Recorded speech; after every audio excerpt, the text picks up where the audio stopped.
Next, from the state capitol, members of the House Pension Committee hear testimony on a bill that would begin to shift the cost of pensions for employees of institutions of higher education back to the school. Those pensions are currently paid for by the state. We'll hear testimony from both supporters and those opposed to the bill. This runs about 40 minutes. Chair, Senate Bill 1687 is legislation that is part of a comprehensive pension reform effort that's going on in the Capitol this year. Really, the goal of this legislation is to align the incentives for the colleges, community colleges and universities as they set wages and benefits for their employees. It's to align the incentives to make sure that we get the best overall outcome out of that. And every other employer in the country, as they're setting wages and benefits, have to take account of the entire cost of that package, from the actual salaries to any retirement and health care packages as well. So what this bill does is create, I think, the appropriate incentives for these employers, and to pay the cost for their employees. These are people that have never been employees of the state of Illinois. They are employees of the universities and the community colleges, and so we think that asking them to pay that is the appropriate policy outcome. I just want to go through a few highlights of the legislation. The normal cost for the pension is what we would be, the going forward normal cost of the pension is what we would be asking them to pick up. Any unfunded liability that the state has accrued and any changes in that unfunded liability stay the responsibility of the state. I think we've got a very clear firewall in the legislation to separate those two out. We would not ask the universities and community colleges to start picking up any of this normal cost until July 1 of 2014. That would be in fiscal year 2015. And we shift the normal cost at a rate that we think is affordable and manageable for the institutions. And that rate is about a 0.5% of payroll a year. Right now, normal cost under state university retirement system is about 9% of payroll. So at that rate, this will be about it'll take 18 years, which I think is a good long time for them to be picking up the entire normal cost. There's been a lot of concern about, well, if you're going to ask us to pay this cost, but you, the General Assembly, control the setting of the benefits, how do we know that you're not going to just, come once we've assumed all this cost, that you're going to come in and enhance benefits and just send that along to us? And that's a very legitimate concern. So this legislation contains two levels of control over that. If the General Assembly approves a benefit enhancement, then the first thing that happens is the state university retirement system has to also approve that benefit before it would go into effect. If SURS approves that benefit, then the individual institutions also have an option to say whether or not they want to assume that benefit as well. And if they decline, then they don't have to pick up the cost of that benefit. If they decide that that's what they want for their employees, then they're allowed to do that. We do change the governance structure of the board of SURS to balance it completely between labor and management, which I think is what a lot of the private sector boards do. The 6 trustees that are elected from labor will stay exactly the way they are. Then there will be 6 members elected from the community colleges and universities. They would each get 3 members, and those would be, there's a nomination process that we would, and then all of the trustees, either all the community college trustees or all the university trustees will vote from those nominees that are put forward to select the new board members. In addition to passing along this, to asking the universities and community colleges to pick up the normal cost of their employees, we wanted to give these institutions some ability to become more efficient, to have some flexibility, and the ability to take on this new cost. So there's 3 things that we do here. One is the underlying bill was something that they wanted to, as we implement the retiree return to work legislation that the General Assembly passed last year. So we include that in this legislation.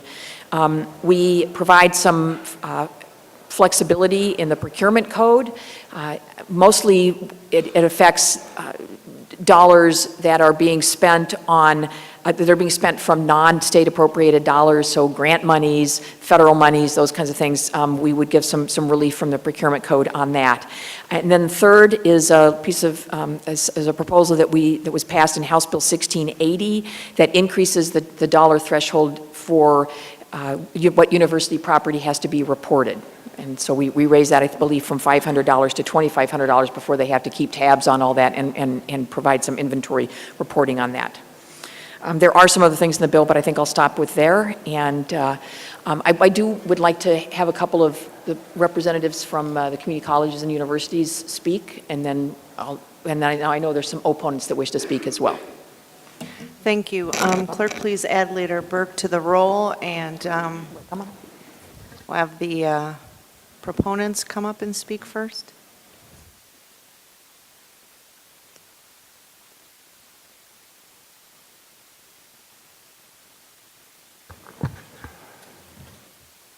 Representative members of the committee, if I may. My name is Tom Ryder, and I represent the Illinois Community College Trustees Association. I said before you today in support of this bill. It has been a long and sometimes difficult negotiation in order to achieve the product that you see before you. We support the bill because of many reasons, one of which is that we made a request when we first started to have a lead-in year, to have the shift phased in, and to have a mechanism to keep the General Assembly from spending the dollars that we would have to pay, just as the General Assembly now complains that we have spent the dollars that they pay. All three of those conditions are met within this bill and more. But I think it's important for us to tell you why we support this bill. Community colleges are units of local government. We're very proud of that fact. We fight for our rights and our privileges as local units of government. But we can't do that unless we're also willing to accept the responsibilities of local units of government. And today we're starting on that process to accept those responsibilities. We were not anxious to do this, and we understand that by doing this there are some concerns, liabilities that we may not know. The pension system that we're discussing is discussing up until 2045. My crystal ball may be pretty clear for the next, well, it's not even clear for the next 2 days. But for the next 30 years, there'll be some things that happen that none of us foresee. We have tried to put some protection into this bill so that those liabilities might be averaged out. But nevertheless, we acknowledge that we have entered into this transaction. We do request from the sponsor and the General Assembly the opportunity to have a continued conversation as we proceed. And those conversations will be specific in some areas and perhaps not so specific in others. The Tier 2 employees' pension system needs repair, and we wish to participate in that conversation. There are technical issues with this bill that may be presented as we examine it. That's one of the good things of having a lead-in year. We hope to continue our conversation during that lead-in year to address those. And finally, on behalf of those community colleges that will find it most difficult to meet the requirements of this bill, we certainly reserve the opportunity to come back in a conversation to see if we can accommodate those community colleges. I should indicate to you that there is at least one area in which our friends from the university had been advocating in the procurement regard that doesn't particularly affect community colleges. Again, community colleges are units of local government, and as such, the procurement guidelines and rules that the universities have are of a different set. I say that even though there is one phrase in the procurement area in which the generic reference to universities and colleges is used in order to simply protect our rights under the local procurement code. We bring that to your attention at this time. We support the bill. We know that this can cause concern. It certainly causes angst among those who are given the responsibility of running community colleges. But we also believe that we have a responsibility here, and by our support of this bill, we acknowledge and accept that. Be happy to answer questions if you wish. Thank you, Mr. Ryder. I'm just going, this is a very important matter, and we want to allow appropriate opportunity for this. We do have a 3:30, it is 3:30, another committee in here. So what I'd like to do is also hear from the opponent, and then we'll take questions. If everyone can keep their comments brief, and then we can move along. Thank you. Nick, are you? Yes, thank you very much. Nick Yelverton, Illinois Federation of Teachers and also University Professionals of Illinois. We are in adamant opposition to this proposal. It's unfortunate that we find ourselves here today when there are scarce resources and higher education funding is at historic lows. Frankly, we find ourselves puzzled by the institution's ability and willingness to pick up this additional cost when they have been traditional advocates of increased funding and have a concern for tuition. This will clearly impact students' tuition and further limit the availability to lower class individuals to have access to this to higher education. 2 brief points. First, the process. We were systematically cut out of the process to have any input as far as how this would be implemented or put into place. We find that unfortunate also because we believe we have important points to make, especially on the public policy areas that this clearly impacts, and I will let my colleague briefly discuss about those. Second of all, last election, the constitutional amendment was presented before the voters that would say that any pension increase would have to receive a 3/5 majority. That was resoundingly defeated. As a result, now we find ourselves here with a bill that would require 3/4 majority in order for a pension increase to be implemented by the General Assembly.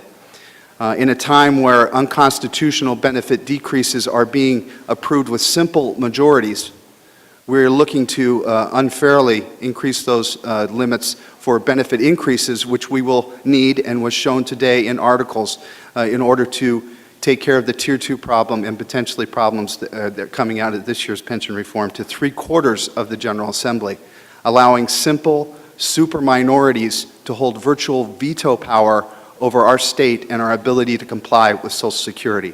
I submit that's a very dangerous proposition for this committee, the state, to enter into. And I'd like to hand it over to Will Levitt briefly to discuss other issues. Thank you. Will Levitt with the Illinois Education Association. We oppose the legislation for a number of reasons. As previously stated in other hearings, that this cost will decimate higher education. That was statements, or were statements made by the universities themselves. They've also stated that this will cause draconian cuts. To highlight that specifically, let's look at Southern Illinois University of Carbondale, or at Carbondale. They stated that they've allowed 500 positions to remain unfilled.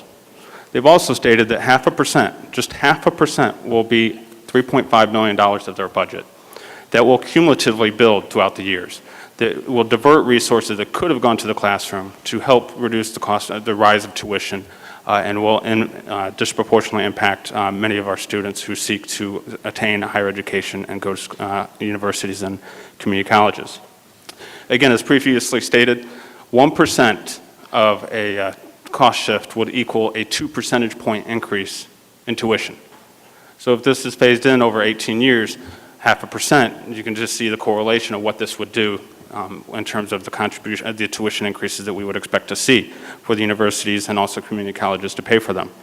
Again, this is going to be pricing out higher education for the economically disadvantaged. Our community colleges, they serve a majority of the economically disadvantaged students in our state, and this disproportionately impacts them.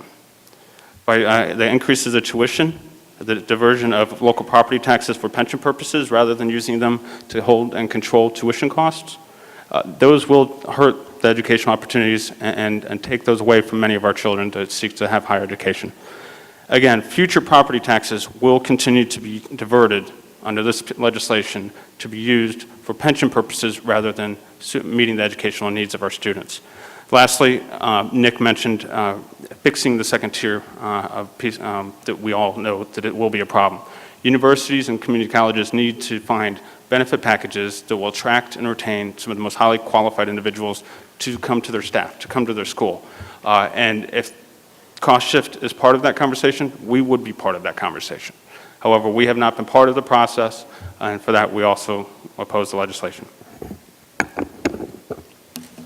Thank you. Clerk, please add Representative Zalewski to the roll.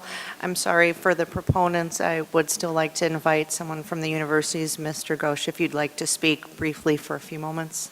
Thank you, Madam Chair. I speak on behalf, my name is Uvijit Ghosh. I'm from the University of Illinois, but I speak on behalf of the University of Illinois and the universities who have filed in support of this bill. The presidents and chancellors of the universities have supported this bill and supported this concept because although it poses some challenges, financial challenges, as you have heard, we believe that over the long term, what we are looking for are ways to solve the overall pension problem that we face today and reform the pension system, and this is one component of that system, to bring the state back into a greater fiscal health, which will allow us then to really prosper for all of us. I think just as the community colleges stated, we had asked for a number of different provisions to protect us from the way this is implemented such that it doesn't cause a financial problem that makes it very difficult for us to implement it. So the idea of a very slow transition, moving it back by 1 year, these are things that were done at our request as a way to make it possible for us to accept this responsibility of these costs. We had also asked for control over future pension increases. That has also been done. We are also very pleased that there are provisions here that afford us to improve our efficiency with which we do things, such that it will give us greater ability to meet the financial challenges. We are especially pleased that the retiree rehire provisions are included in this, because that we are asking for greater clarification, which will make it possible for us to implement those in the most proper way. So it is our understanding that what we are trying to do here today is to transfer slowly the normal cost of university employees, which are now paid by the state, in a slow transition, which could be 18 years, which could be 20 years, as we go forward, at 0.5% a year. We believe this is a reasonable and a good way of trying to make this cost transfer, which in the long run helps us do it. But what we would like to see also is continued discussion about other aspects of pension reform, including Tier 1 and Tier 2 reform as we go forward, and an opportunity to engage in those discussions as we go forward. Thank you very much. I'd like to, we have 3 members who want to ask for questions or make statements. Again, I want to remind everyone we have another committee.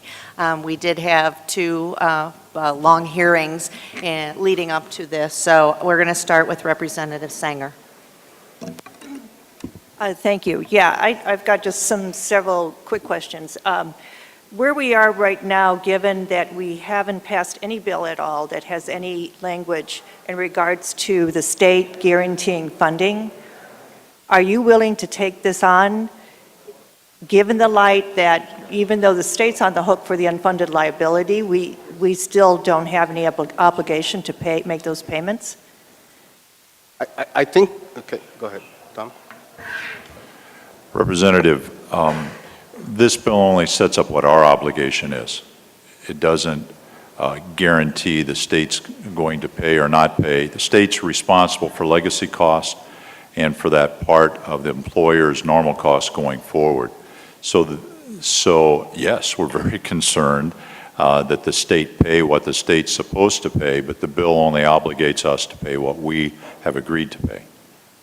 And I guess my point there being made is I would think I would approach this the other way around in order to make sure that we take care of our half, which we don't have anything in place to do, just to, I mean, it sounds like it's backwards to me. Right now, there's nothing to say that we can't in the future not take care of the unfunded liability with the firewall. Representative Sanger, I think one of the important things that this bill does is spells out very clearly that the universities don't have the responsibility of paying any amount of the legacy unfunded costs, that the state's responsibility it is to pay for that. No, I understand that, but you could still have, if we don't take the legacy cost and make those payments, you're with a system that's not going to work. And again, it's just the point. Secondly, I'm going to ask, I know we talked a little bit about tuition increases. Every 0.5% every 1% taken on in normal cost is a 2% increase in tuition. And I want to ask the question on the community college side. Given you don't have the, forthright ability to increase tuition, what does happen if by chance one of the institutions do not make their normal cost payment? How does then the system get reimbursed for that? I apologize, Representative, I didn't. You had me going down the road of tuition, and then Okay. you gave me a turn that I didn't follow. Let me state it another way. I thought you. there were clauses in the bill that basically said if one does not make the normal cost payment, then in order to make the pensions full, the systems can go to the comptroller for the payment. And then if it's in a situation where you're not getting comptroller funds because you're not funded through any sort of state grant or, mechanism, then there's a clause in there that you can go directly to the local property tax payer to make the pension payment. So what I'm saying here is that if by chance you don't make your payment, there's a default that goes to the property taxpayer. Okay, excuse me one moment. No. We'll get right back to you, Representative. Representative Drury moves that House Floor Amendment 2 to Senate Bill 1687 be recommended for adoption. He opens the roll and votes aye with no commitment as to how he will vote on the House floor. Please proceed. I think that's what she said. Zaleski votes aye. Representative Golar votes aye. Is that right? Do you want to answer, or do you want me to? Mr. Ryder, did you want to answer that question, or Representative Nekritz? So, Representative Sanger, as I understand the question is that if the intercept happens, then where do the community colleges go to pay for their ongoing programs? No, what I'm saying is that I thought there was if for some reason the normal cost payment wasn't made, there was a default to get the funds for the systems. So this intercept is exactly what it is in IMRF, and so the only intercept is for state funds, not for their local funds, not for their locally generated funds. Okay, that was the question I was Okay, looking yes, for. no, the intercept is only for state funds, not for we can't reach into their property tax revenues and take that out. Okay. Madam Chair, if I may, it's important that we understand that there have been a lot of references been made to this 1% of cost transfer leads to 2% of tuition. It's important for me to state that it is not the intent of the universities to simply raise tuition to cover this cost. We're going to do it by other ways. We're going to try to drive efficiency. We're going to try to control our costs in various different ways to meet that. So I just wanted to make that point clear. There is no plan here to simply raise tuition to meet these costs. Thank you, and we respect that. I appreciate it. Representative, were you done? I have another question, if I may, real quick. This is for, again, both. Do you have any idea what your total normal cost will be when it's all phased in? Well, we have projections from SEWRS as to what the normal cost will be for the next 30 years or what's projected right now with the current package of benefits we do have, and we have taken that into consideration in considering this option. Again, but that, that can be changed even Absolutely. with changing any, yeah. Absolutely, we Okay. understand that. Yeah. Okay, Representative McSweeney. I'm a very strong supporter of comprehensive pension reform, and hopefully that's going to get done the next 2 days. But let's make no mistake about this. This is not pension reform. This is just simply a way to shift liabilities to suburban and to downstate community colleges. This act should be renamed the Property Tax Increase Act of 2013. Question for Mr. Yelverton. I understand you were cut out of the process, and I'm sorry to hear that. How many teachers do you think are going to be laid off as a result of this bad legislation? Well, that's difficult to say, but certainly there will be impacts to personnel in classrooms that are already stressed throughout the state, and the community college implication with increased demand. We have not done an estimate yet, but clearly the stress on those institutions will increase, and personnel decisions is something that will certainly be considered.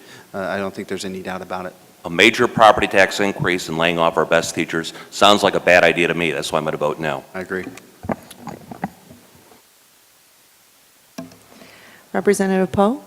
Yeah, one question and statement, but, so does this, to the sponsor, does this reduce any liability to the state of Illinois on our $100 million worth of pension liability? No. So this to do that. Just a comment, I still say it's going to be a tuition increase, but because I've sat on the higher ed appropriations for the last 12, 15 years, and I want to tell you what, your budget's stressed already, because the last 10 years you haven't got any more money, and you guys have had to make every cut. You got a lot of problems with competition and getting university employees and professors from all the United States. So just an observation, I think the only way it's going to happen is you're going to have a tuition increase. I don't think the colleges, it's not going to be the property tax. Community college, we're talking about property tax, but what bothers me is a precedent we're looking at, because next year here comes secondary and elementary education, and that's going to be a property tax increase on everybody sitting in this room, except for the counties that have tax caps, which I'm a tax cap county. So those are the kind of things that scare me of what we're doing here today, not necessarily so much where we're at, but it's where we're going. So for that reason, I'll be opposing the bill also. Thank you. Are there any other questions from members? Seeing none, the roll is open, so the clerk will continue with the roll call. Necritz. Singer. Yeah, I just want to make a couple comments here, which is somewhat surprising to me. I mean, what you're taking on right now, we hear the comment all the time about how the universities and basically the teachers have had a free lunch all along, and it's about time that, you picked up this free lunch because you're the employer. But there is no concept here of a free lunch. I mean, it's basically coming out of a taxpayer dime, no matter what pocket you take it out of. And what we're doing here, I know University of Illinois has increased their tuition 112% over the last 10 years. You guys are stretched already to the max, and it will be a tuition increase. And there's no question at all that this will someday turn into a property tax increase. So even though down the road there may be a way for us to get out of this pension problem, we're still going to pay for it in some way, shape, or form out of a taxpayer dime, whether it be in tuition or property tax increase. It also very much surprises me that we're here today asking for this before you know what your cost is. You have no idea right now. We haven't passed any pension bill anywhere at this moment. And taking this on doesn't really do you any good until we get some of these other pieces in place. So I am a strong no vote on this, and it is much too premature to be even talking about this at this time. McSweeney. Absolutely no. Morrison. No. Poe. Cmte. Yes. And Burke. There being 6 votes in favor, 4 votes opposed, 0 voting present, House Floor Amendment 2 to Senate Bill 1687 is recommended for adoption. Representative Neckroth's back in the chair. Thank you, Representative Cmte. With that, we will recess to the House Personnel and Pensions Committee shall be recessed to the call of the chair. You're watching the Illinois Channel, an independent nonprofit corporation formed to provide gavel-to-gavel coverage of Illinois state government and other public affairs events taking place across Illinois.